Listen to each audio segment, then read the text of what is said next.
أما السبب العام فإنه من المعلوم أن قوة الأمة تكون بقدر عافية رجالها، وأن عظمة الأمم تقاس بعظمة أفرادها، ونحن أمة محظوظة العظماء فيها بالملايين، الواحد منها لو كان موجودا في أمة أخرى من الأمم لاتخذوه حبرا، ونحن في أمس الحاجة إلى معرفة هذا المعنى، لا سيما في هذه الآونة التي تعيشها الأمة، وهي تعيش في زمن التيه، والسبب في ذلك بعدها عن دينها، ابتعدت عن دينها في كل شيء، في كل مناحي الحياة، في الاعتقاد وفي السلوك وفي الأخلاق وفي الفقه، حتى الفقه نفسه حصل نوع من تشقيق الكلام،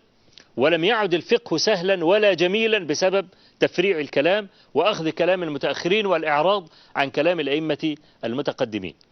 في هذه الآونة وفي هذا الوقت الأمة تحتاج، أو أبناء الأمة يحتاجون إلى معرفة تاريخها ومعرفة عظمة رجالها، والإنسان في زمان المحن يحتاج إلى من يذكره بمآثره، وقد حدث هذا لما أوحي إلى النبي صلى الله عليه وآله وسلم وهو في غار حراء، ولما نزل عليه جبريل وقال له اقرأ قال ما أنا بقارئ، إلى آخر الحديث أو الواقع التي تعرفونها جميعا إن شاء الله تعالى. لما رجع إلى خديجة رضي الله عنها قال لها لقد خشيت على نفسي. حافظ ابن حجر العسقلاني بيذكر هذه الخشية، العلماء يعني اختلفت أنظارهم في هذه الخشية إلى 10 أشياء، منها الجنون، منها المرض، منها المس، منها خشية المرض، منها خشية الموت.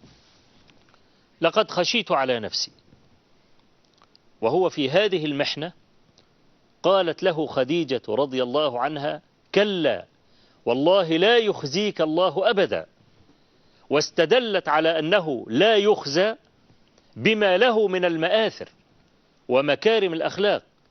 كلا والله لا يخزيك الله أبدا إنك لتصل الرحم وتحمل الكل وتقري الضيف وتعين على نوائب الحق، فمثل هذا لا يخزى، وهذا جماع مكارم الأخلاق، جماع مكارم الأخلاق. أي أمة من الأمم إنما تقاس عظمتها بأخلاقها وليس بقوتها الغاشمة.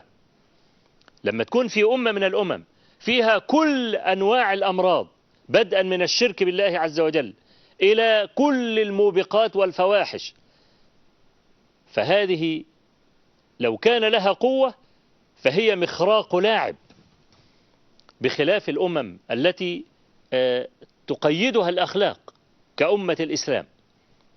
لم تعرف أمة من الأمم بالخلق مثلما عرفت هذه الأمة.